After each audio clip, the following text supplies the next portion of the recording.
Good morning, good afternoon, good evening, everybody. Welcome to today's CPG Masterclass series webinar on a beginner's guide to social media with Emma Ballard.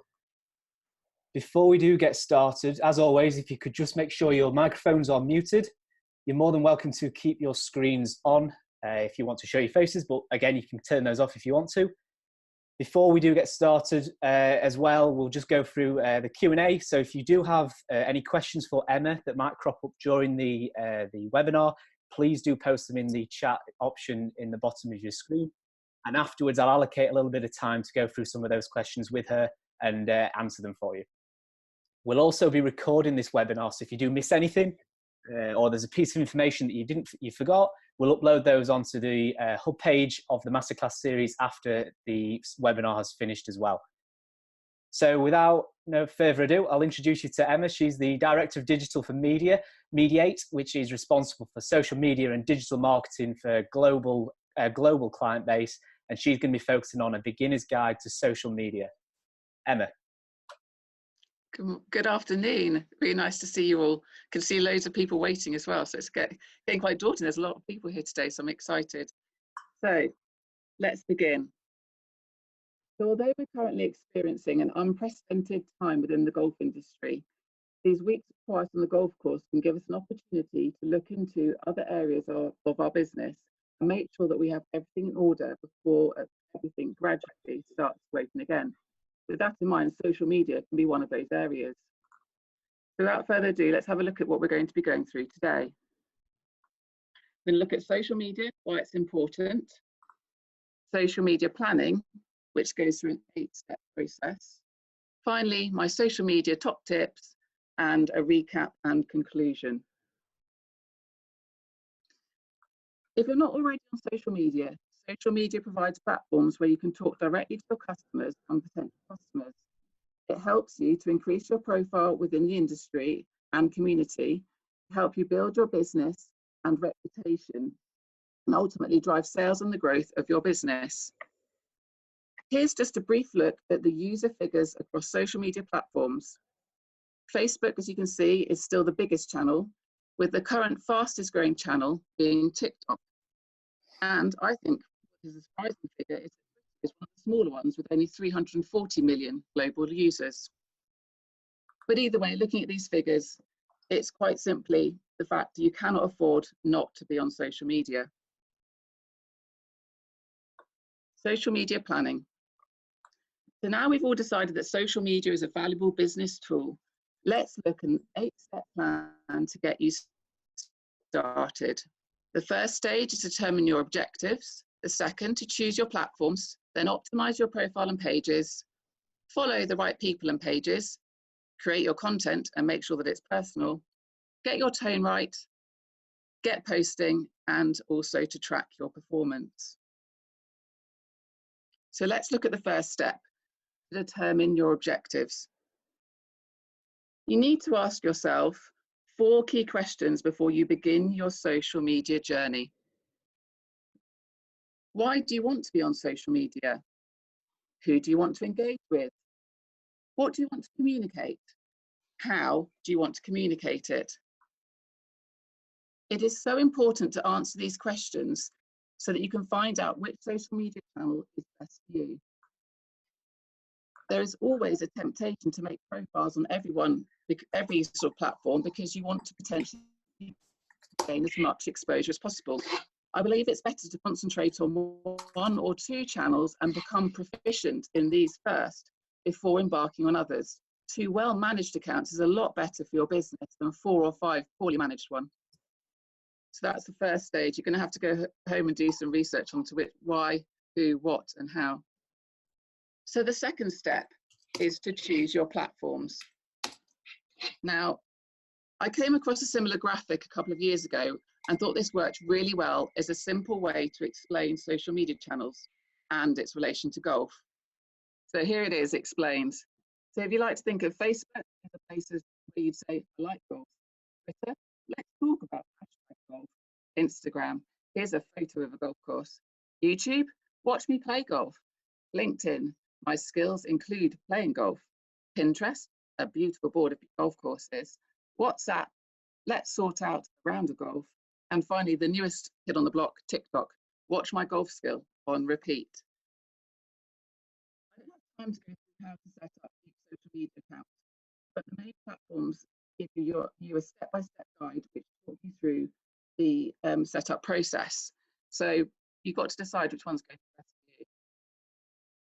Let's move on to the third step, to optimize your profile. So you've asked yourself why, who, what, and how, and have an understanding of what the idea behind the different platforms are. And you're going to take a jump into social media. At this stage, the first thing you need to think about is, what do you want people to associate with you? Will you be the face of your brand, or do you want to have a logo, or are you looking for both? It's important to remember to make sure that your brand is consistent across all online channels. So let's look directly at brand consistency. Here's an example from a very familiar source. I wanted to highlight how well CPG has managed its brand consistency across all their social media channels and websites. So here's their landing page for Facebook. As you can see, the logo is quite clear and the brand colours are very vivid. The same is to be said for their Twitter profile and for Instagram. This is the desktop site rather than the mobile site, but it looks very similar. And also, if you then look at their YouTube channel and the website, everything is looks the same and is really on brand. It's not just about being a perfectionist me saying this. By making sure you have consistency, you make it as easy as possible for people to find you. So the key points with branding: consistent branding, logo and imagery. Usernames are all the same where possible. Make sure the About Us is the same across all platforms, and also make sure that you have clear links from your social media to your website and vice versa. On to point 4, to follow the right people. Once your social media accounts are fully set up, make sure that you follow the right people. These could include organisations and companies of interest, customers and potential customers, competitors, and also people and influencers of interest. However, don't just follow people for the sake of following. I'd also suggest that it may be worth putting out a couple of posts before you hit the follow button, just so that people can see something when they click through to your page. So on this whistle-stop tour that we're going on, we're already on to point 5, but this is probably one of the biggest ones. It's creating your content.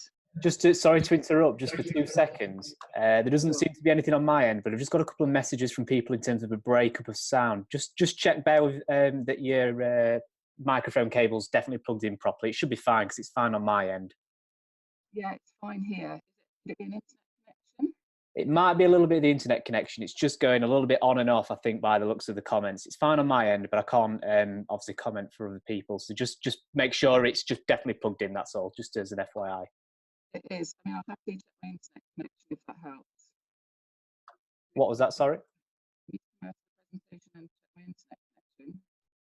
Yeah, it could be. Just maybe give it a go. Okay, let me just check that for you, sorry. No, the internet connection's fine, I'm afraid. Okay, is it from your microphone, maybe? No, the microphone's all fine as well, as far as I can see. Okay. I'll try and talk more in that direction. Maybe it's just that's fine. No worries. Just keep persevering. It's, like I say, I haven't heard anything from my end, but just making sure everybody can hear it. So just keep persevering with it. Okay. Thanks, guys. Okay. Talking of posts, it's time to look at creating content. As we saw at the start, each channel is used differently and by different age groups. So, for example, with Instagram, that's more popular amongst sort of 18 to 24-year-olds. Twitter is probably more for the 30-year-olds and plus. And Facebook is actually a great platform that's open to all ages and has a consistent growth amongst all age groups. This is why Before writing any social media posts, you must consider the following. Who is your ideal customer or audience? Why might they be visiting your social media page? How can you provide value to them? Let's look at some examples from Facebook, Twitter, and Instagram. Facebook is a fantastic channel for all your social media needs, with the widest variety of users, and is the best channel when it comes to events. Here are some content ideas taken from a PJ professional based in the UK.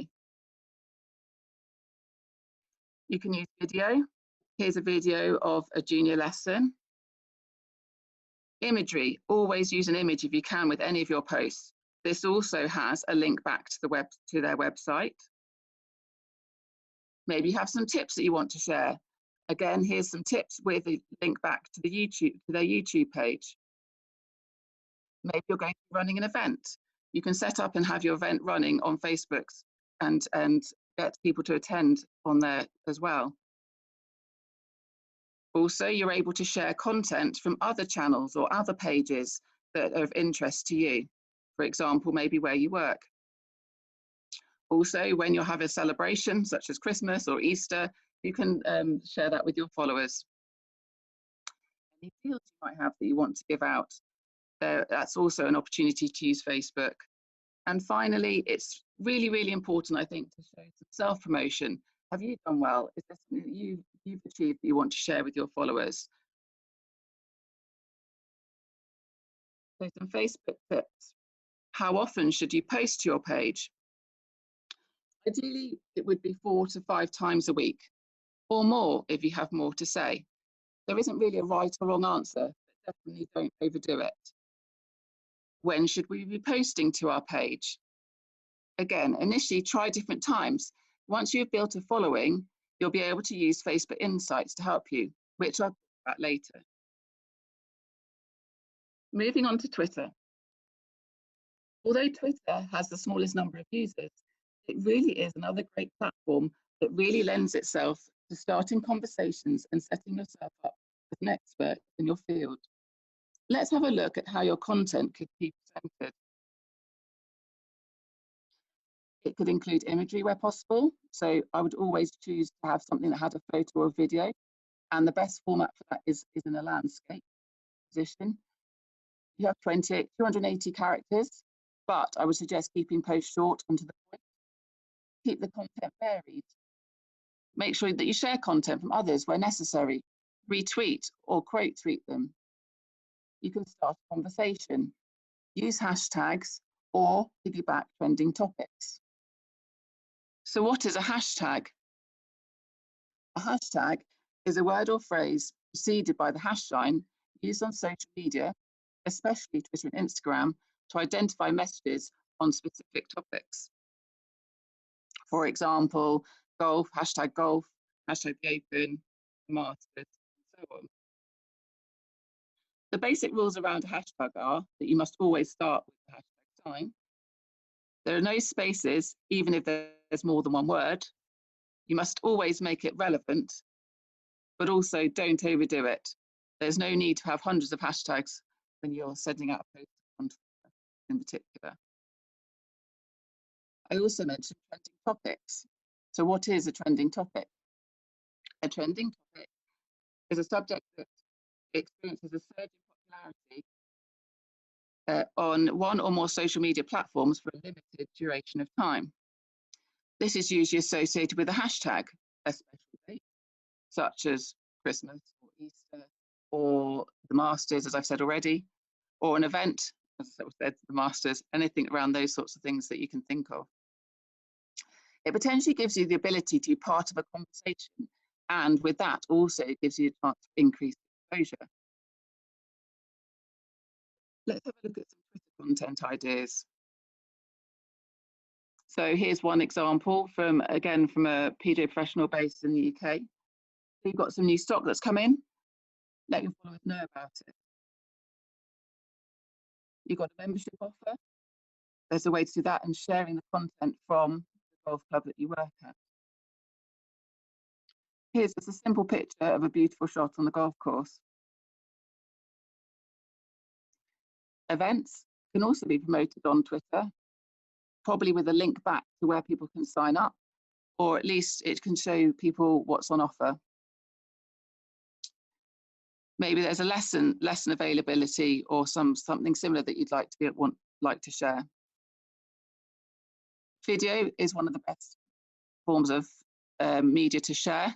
And again, simple videos, ideally, not like this one is, but ideally in landscape, work really well on Twitter. And as with the Facebook posts, make sure you promote yourself, your achievements and things that you can be proud of, that your followers should know about. So, how often should you post? How often should you tweet? At the very least, I'd recommend once a day, but no more than 20. There's no right or wrong answer, but with Twitter being more of an in-the-moment platform, so you're normally seeing a feed that's running throughout the day, you have to post more frequently. When should we be tweeting? Trial and error. So some tweets have a natural place, for example, course conditions. It's best to test tweets initially at different times of day to see which works best. Moving swiftly on to Instagram. Instagram is a somewhat underutilized platform amongst the golf profession. Although image and video based, the ability to go live and use stories, as I mentioned, that is very different from the other two platforms. So again, some Instagram tips. How can this content be presented? Now, this is purely image based, so basically photos and videos work best. Again, keep the content varied. You're able again to use that thing of trending, use trending topics. You can add a description with hashtags to keep to each post. Hashtags are really important on Instagram to identify messages on specific topics. So they're a best way for people to search for posts on Instagram. And you can use up to 30 hashtags per post. Again, try and keep them relevant, but it's not frowned upon to use quite a few if you need to.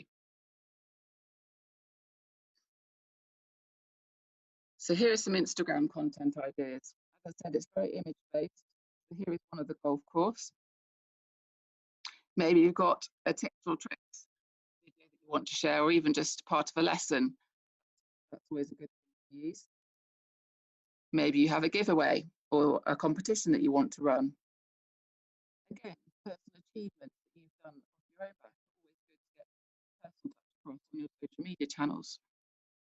Maybe you support a campaign that you want to share. Also on Instagram, one of the things that's used a lot is quotes or thought of the day. And they can work well and also get quite a lot of interaction. Events, again, don't necessarily work well from a sign-up point of view, but if you want to promote your event, you can do it as a post on your Instagram page. And also with an extra app, you would be able to share other people's content that's relevant to you and to your page. I said it was very image-based, but there are certain posts that do come out, like this one here, that are just text-focused, but it's up to you how you want to present it. So I just also wanted to mention this stage about Instagram grids. This is how your homepage looks on your Instagram page. Some people like to make them look really pretty, and I'd say that just because I think that also works well when people come across. If it looks like it's got a semblance of order, that can be quite appealing to some people. On the left here is a campaign from the PGA, which I was part of, called We Love Golf, and the idea was to make it as like that with image and text.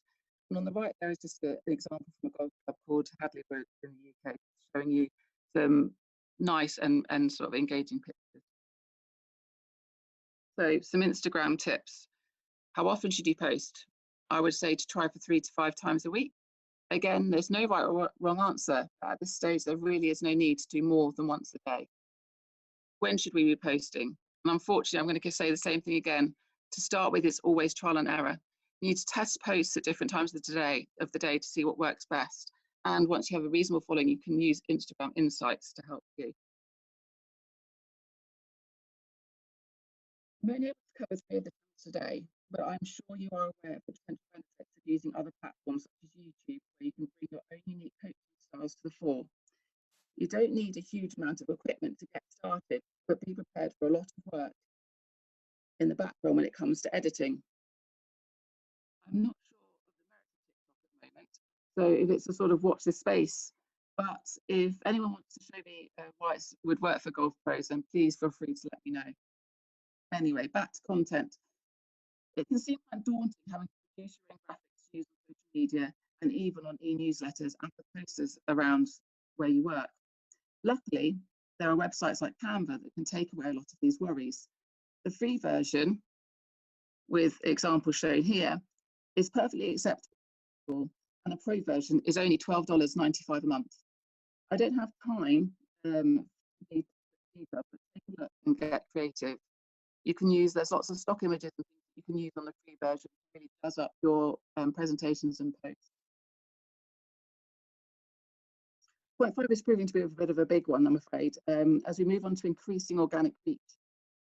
Organic reach basically means the number of people who can see your content without it being paid for.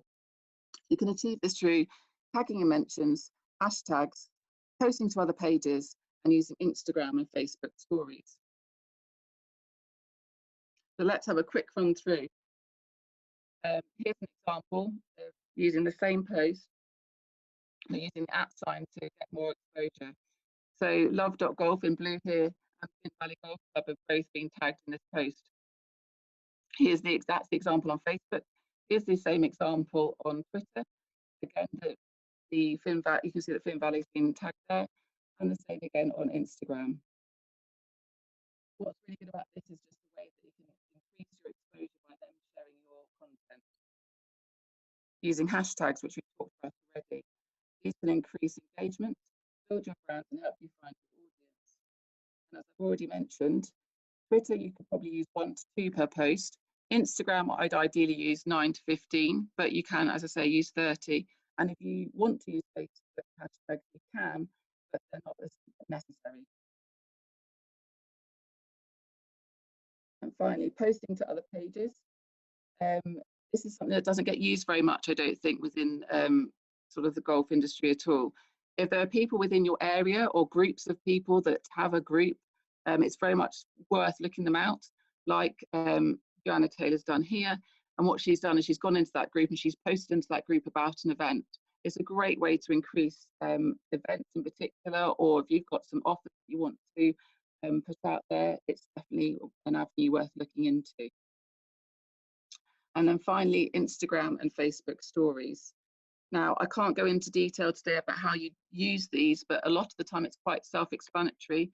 You're able to put your post, and then also, as you do your post, for example, on Instagram, you're able to have the option to upload it into your story, or you could, on Instagram, you have the opportunity to load it into your stories. You put it into your story, and then that can also be shared across, if you've got them linked, to your Facebook page. Again, sharing to a story is just a very simple way to increase the exposure of what was your first and initial post. Here's just an example of what it looks like on the desktop version of Facebook. So finally, we got past point 5, which seems to take quite an eternity. We're now on to point 6, to get your tone right. It's so important that you get your tone right on your social media accounts. And I think this should be very easy for people in your position. This is your own brand, you know what you stand for, and you have a voice. I just wanted to highlight one example where your voice will be lost. Now, I understand the need to get regular content out on your channels, but using automated messages could actually work to the detriment of your brand. So just bear in mind to be human and not a robot where and when possible. So we're going to get posting. You have your social media account set up. You've followed some accounts, you've made some content, it's time to bite the bullet and get posting. Sorry, I've gone a bit fast on that bit, I missed it for that there. So, as we're whizzing through this, we've now got to point 8 about tracking your performance. There are lots of ways when you can find out how successful your social media posts are working for you. Make sure that you use these inbuilt analytics on each platform. Here's a very quick look at Facebook Insights. Now, these are found on your page. Along the top, you'll be able to see the tab Insights.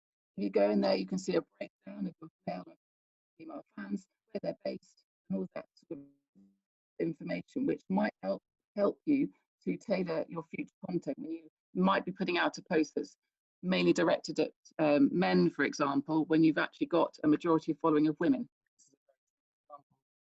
Also on Facebook Insights, you're able to see what how many of your followers are online and what times of day they're online.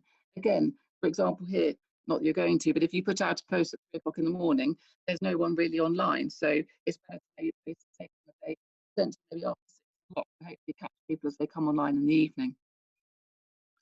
Twitter also has analytics, which you can look at. It helps to show you all of the information around the tweets that you put out, and it can help you see which ones are getting more interaction and give you an idea of what's a better sort of content to post. On Instagram, again, as long as you have a business profile, you'll be able to get your Instagram insights. It's very similar to Facebook in the fact that you get male, female gender split, that you're able to have the age groups, location, and again, the time of day that people are online, the time of day that your followers are online. And finally, moving on to social media top tips. Here are my top tips to get the most out of your social media. First of all, as I said right at the beginning, set your objectives. Why are you? Who are you wanting to engage with? What and how? Put together a basic plan. Although the idea of just throwing out content every day seems like a good idea, if you don't have a plan in mind to help you meet those objectives, then it's going to fall flat and you're going to run out of ideas as to what to post on social media. I'd say your phone is your greatest asset.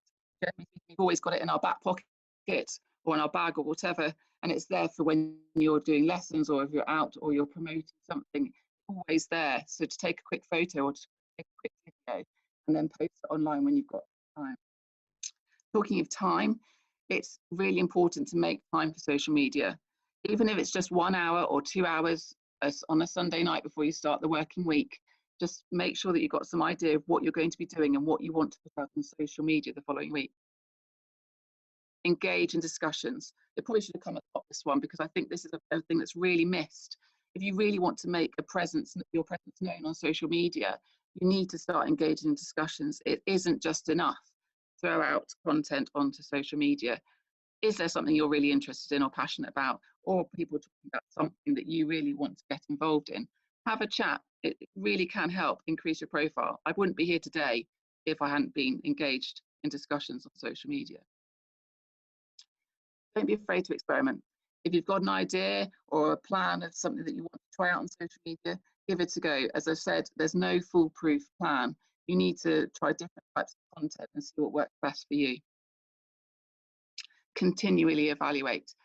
You don't need to necessarily have to have a paid for version of anything. You can just use the natural insights that are there that I've shown you. And if you continue to evaluate, it should help you to make sure that you've got the correct content going out to your followers.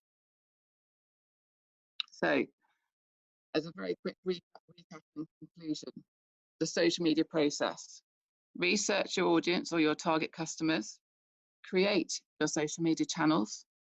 Then you need to create some compelling content. Distribute it around the different means that you can. Make sure that you engage in social media discussions and ultimately evaluate and analyze your results. And then, to be honest, start back again and go through the process to make sure that you're always getting your content out to the right people and showing the right message to the people that you want to follow you. Thank you. I'm finished. Okay, thank you, Emma. I'll just need to accept your video call. Perfect. Just before we start onto the Q&A, I noticed there was a couple of people just saying about sound quality. First of all, apologies. It might be to do with Zoom or internet connection. I seem to be okay, but if you've all had trouble with it, we do record the webinar and we'll make sure the sound quality is fine and uploaded onto the website afterwards. If you do want to go back, have a look at your notes and find out, that you're more than welcome to. So again, just apologies on that front. In terms of the Q&A, I don't think it was you, to be fair, Emma. I seem to have decent sound quality, so it might be to do with internet. But anyway, in terms of Q&A, if you do have any questions for Emma, just post them in the chat below and I'll work my way through them as always. The first question, let me just find it, was from Graham. would it not be better to change your profile picture to match the kind of platform? You remember when you went back, you were going through the CPG platforms, for example, could you have a very sort of serious head and shoulders photo for LinkedIn, and then a quite humorous or funny photo for TikTok, for example? I think it depends what works best for you. I personally think it's good to have, once you've decided whether you're going to be a logo, it's going to be your brand, or whether you're going to be the face of your brand, or a bit of both, then that's what probably guides your decision. I guess obviously with LinkedIn, it definitely lends itself to being a headshot and something very professional looking. Whereas, obviously I chose an organisation, so of course you're going to go with a brand logo. I think as long as people can associate it with you, then that's fine. But when people are searching through social media, they want something to catch their eye. So they think, oh yes, that's so-and-so. So I personally believe it's best to try and keep consistent. Now, I know personally speaking, my Instagram photo is different from my Twitter photo, that's different from my Facebook. But then I don't use those necessarily as a business tool apart from my LinkedIn. So I just think it's just getting that sort of idea behind sort of thinking about that when you set it up. So there is consistency, and actually probably more so the name that you use, if you can use a similar name across all platforms, and that makes it easier for people to find you. Okay, great. I think I would probably just add to that a little bit as well. And something that we try and do with our social media content is channel to channel. There might be a particular piece that we put out. We try and adapt it a little bit variably to depending on what the platform is. So obviously LinkedIn is quite a professional platform. So we make sure, for example, words aren't abbreviated as we would do with Twitter. So just be aware of if you're applying a piece of content across various channels, just ensure that it's adapted in a way to, one, suit the platform, and two, suit the audience. Would you agree with that, Emma? Yeah, definitely. That's something that I should add into the presentation. I missed that point, but yeah, definitely. There is a different way of speaking. So, Facebook, you can write a bit more if you want, because that's a platform where you're able to share a longer form post. As I said, with Twitter, you want to keep it short and sweet. And really with Instagram, yes, you can write nice long posts if you want to, but quite frankly, people are going to be captured by that image or video as the first thing they see when they're scrolling through. So that's probably the most important thing when you're on that channel, for example. Yeah. Okay, great. Good question from Ricardo. If your students are mostly in the 45 to 80 age bracket, what sort of platforms would you suggest are most optimal for that one? Well, I still think that's probably, it lends itself quite a lot to somewhere like Facebook. I know that a lot of the clients that we work with, that seems to be the 45 plus seems to be the age group I get the most in. But equally, I think an underutilized market is LinkedIn from a professional point of view.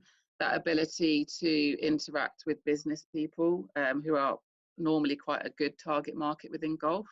I definitely think that's always an avenue to look at. But again, if you're looking for the younger market, then the other platforms might be more relevant. But no, I think personally that Facebook's a good one, but who knows? I mean, everyone's aging, aren't we? So it's all going to sort of shift in itself, and social media is ever changing. So, but yeah, I would say Facebook and LinkedIn are the two main sort of. Do you think that changes in relation to, put audience aside, in relation to actually your content in your business? So for example, say you're a PGA professional who coaches, was there more optimal social media channels for a coach as opposed to, say, for example, a golf course manager or somebody involved in maybe a travel company for golf or whatever? I'm not saying that I know all of those particular markets really well, but yes, I'm sure it does vary depending on the different sector you're in within the golf industry. I think you find that a lot of the sort of golf coaching side, any channel can work pretty well because of the sort of very varied market. I still think Instagram's a bit of an unknown because of it being a bit younger. But then you look at travel. I mean, doesn't Instagram just call out for the sort of place to be, because obviously you can share beautiful pictures of the golf course and entice people in that way. I think that's a great platform for that sort of thing. And again, sort of that LinkedIn side that we didn't really touch on at all today. with regards to the sort of more professional side and making sure that people are aware of what you do and who you are within the industry. Yeah, so it was just sort of more of an observation really that I've made over time, in that you look at, for example, Instagram is, like you said, is a very useful tool for if you're running a golf course, for example, for imagery. It's something that Instagram users buy into very easily, whereas Facebook maybe not so much. But then you look at the golf coach, for example, being able to apply videos across all channels is useful. So it was more just as a comment. It's probably Sorry. no, it's not. Just more of just a discussion, really, in that it's probably quite useful to think not just about your audience, but what you're actually putting out there as well, I suppose. Yeah, and also I didn't even have time really, and it's not particularly an area of expertise, is to look at YouTube as well, because obviously that is a phenomenal resource as well, absolutely. and what people are looking for from a coaching perspective, but also from a travel perspective as well. Yep. Okay, great. A couple of questions that can be tied into. What are your thoughts on connecting social media sites? Any particular ones? I can probably add to this in a bit, but if I'll get your thoughts first. What do you mean by connecting? So a little bit like Buffer, for example. Oh, so social media management platforms and things like that. I personally, I think they're a good idea if you want to try and organise your social media and you're short of time. I think that's a really good place to go. Personally speaking, my favourite is Hootsuite, but that's just me. Sprout Social, Buffer, as you've already mentioned, are also good sites. You can have individual ones, as you can also use the in sort of app ones. So, Facebook, there is the ability to schedule posts in. It's they're for free within their platform. Again, if you've got 5 or 6 things you want to put out and they're going to go, then I would recommend doing that in advance. The other platforms don't work so well in sort of in-house sort of things. So yes, I think so, but do make sure that if you're doing, like you've already mentioned, across 3 channels or across 2 channels, just make sure that when you do that, you edit them so they are relevant to the channel they're going on. But yes, to save time, it can be really good, and also as a management way to plan out and see what's going on your social media. These social media management platforms are really useful. Yeah, I completely agree. I'd probably just add a little bit on that from my own experience as well. Is we use Buffer for our social media activity, and it's incredibly useful. It's probably one of those where if you're very keen to get involved with social media on quite a deep level, I'd think about it. There's obviously sometimes a cost depending on which site you use, but it ultimately saves time, doesn't it, Emma? And it just makes things a lot easier to plan, look at where your content is going out and when. And also the analytics, isn't there? There's the analytics side, generally speaking, of those things. So that, as well as having, as I've just shown you, the individual places, that could give you all your analytics in one place. Absolutely, yeah. Useful. Yeah, it's ultimately it's just a very good platform for managing your social media in general, isn't it? Yeah, but it obviously you normally have to have a paid for version to get the best from it. Okay, let's have a look. What other questions have we got? How or where should we find the right hashtags? Is there an answer to that one? That's interesting. I think they're always changing. That's the problem. What I tend to do, I mean, there are certain ones, if you just do a Google search for sort of day hashtags, that comes up. There are certain websites which you can go to, which will tell you ones that are sort of yearly hashtags. I can't remember the website off my head, but I can share that later.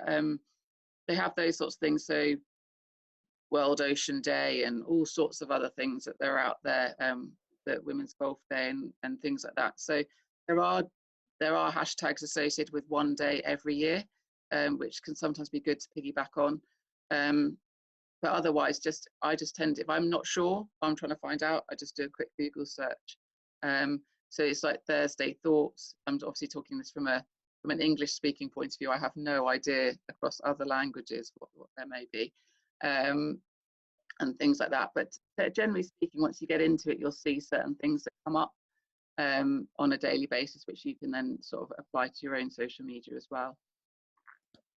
Okay, we're staying on the hashtag topic. I got a question. Can we? How do we start a new hashtag? Again, an interesting question. I mean, I didn't really go into it. It's probably something I'll go into more next week. Is sort of the branded hashtag. I wouldn't stick too closely to it sometimes, because sometimes you can stick to it, like, here's your thing. You make your own hashtag for your own brand if that's what you want. It's searchable, which means that when you then search for it, you can find it. If it's something that starts to stick, then it might be something that's adopted by other people. But yeah, if you want to start your own, start your own. I mean, it's just the way it goes. I mean, you can see a lot out there at the moment. I don't know why, the one that springs to mind is the Golf Foundation got 6 sixes and things like that. There's stuff that's made up for one campaign or one thing. Also look at your local area. Are there ones that are used by local businesses or local things that you want to sort of piggyback off those as well? There used to be a really good one, and they used to be like, there's golf hour or golf chat, those sorts of ones where you can sort of see what people are talking about. The biggest ones probably come around events as well. When the Masters on, for example, I use that as a really great way to see what people are talking about, and jump on conversations that way. I think just add a little bit, another comment on that as well in regards to the events. We're all on a CPG Masterclass, hashtag CPG Masterclass series webinar. It's the longest hashtag in history. I had to try. It just comes on the side of my screen. So yeah, I think for all the listeners who've been involved with these webinars, you've got first-hand experience there. We've created our own hashtag for this series specifically, and the only way it can really work is being persistent with it. So all across if you go back to the first point where we announced the series to now, if you go back across every tweet, Facebook post, LinkedIn post, Instagram post, you'll see the hashtag in there. It's about being persistent, I suppose, a little bit with it, isn't it? Yeah, and it gets adopted slowly but surely. Maybe not this one so much so because it's so long, but I keep putting CPG Masterclass and then forgetting the series on the end. That's my problem. But that's the idea, is that you can start it from scratch. You don't have to. There's no rule to it. Yeah. But equally, if it starts to impact the way your post looks, then I wouldn't necessarily keep using it if it's sort of to the detriment of the actual content. Okay, another lead on with hashtags. This seems to be a pretty popular topic from Graham. Is it good to be consistent with the hashtags that you use, or should you change them? How do you know if the hashtags are working for you specifically as well? I think this is this classic of sort of trial and error. I think it's important personally to be consistent with your hashtags, but equally, if you just keep churning out the same ones over and over again, if these are sort of more the generic ones, not, for example, your Masterclass series one, if they're more general ones like golf and things like that, think about how many other people are using that hashtag. So on Instagram, for example, hashtag golf, I mean, anyone that posts a golf picture is probably going to put that on there. So the chances of someone who's searching for golf finding your post might be quite hard. So if you can make them a few more that are more sort of niche and more tailored to you, or your area, that's probably what I'd say would work better. But I would definitely try and be consistent, but do mix it up, because otherwise it's just going to be the same stuff, and you won't know which ones are working if you're churning out 30 the same ones over and over again. So do have a look. I mean, on Instagram in particular, when you put it in, it does tell you how many times it's been used. So if it's been used 2 million times, then it's quite a well used one, so it might not be the best one to use. You might be better to use a more niche one to be found if people are looking for you. Yeah, I think I'd just urge people to refer to what you can see on the screens as well at the minute with Emma's social media process. It's about continuous evaluation and analysis of what works. So just trying something, trial and error, ultimately trying something. If it doesn't work, disregard it. If it works, then you can reuse it and see how it goes. Unfortunately, that's the problem with social media. Although you might think it's just here's a foolproof plan, off you go. There's some, Instagram or Facebook will throw a curveball in, and then all of a sudden the hashtags you were using aren't that useful anymore. So it is a real minefield. So yeah, I would recommend just sort of trial and error and testing to see what works best for you. Yeah. I'll just add one final comment before we wrap things up on that as well. Again, that's something we do on a regular basis, monthly, if not more consistently than that, is that we're tracking everything, ensuring to find trends, things that work, things that don't work, and it guides my practice when I'm putting things on. As to again, if I don't see something that has quite worked content wise, or if it's something that's not quite as being as relevant as other things, then I always ensure to adapt. So it's that continuous process of checking things, how they work, and that sort of thing. So yeah, one more thing, actually, one more question from Graham is keen. How long should a video be? Is there a recommendation? Well, that's sort of something I didn't go into great detail, obviously. It depends on the site. So, I mean, Facebook always keeps telling you that the best recommended length is at least 3 minutes long, but I don't think it needs to necessarily be that long. I think Twitter is 2 minutes 20 is the longest video you can have on there before it cuts you off. And Instagram likes to keep it short and sweet at 15, basically a minute, 59 seconds. So if you do produce a video that's 2 minutes long, it's not completely lost. There is the option, there's a thing called Instagram TV, which you can add longer form videos onto when you post them to your profile. But I don't know that there's necessarily a recommended length. I mean, as I say, people are scrolling so fast, so I wouldn't necessarily go too detailed, but it really depends on the topic, I would say. I don't know what you found with your videos. Yeah, it's ultimately dependent. I mean, a lot of our videos, well, most of our videos come from some of the tournaments that we run. So they're usually either highlight reels or interviews. So I think in that instance, the ones that engage with it are the ones that are specifically interested in finding out, well, listening to the winner or listening to the after round. So it's difficult to gauge, but ultimately it depends on what the content is to dictate what the length of video is. So you just need to be aware of it really more than anything. I think so. Yeah, and as I say, it's not completely lost if it's longer form on other channels. That does work. It's just Twitter's, you know, once you go on 220, that's it, it's cut. So that's not great. But also, if there's a lot of talking, I would recommend looking for some sort of subtitles app or something like that, which would keep people engaged. Because a lot of people watch their phone in mute.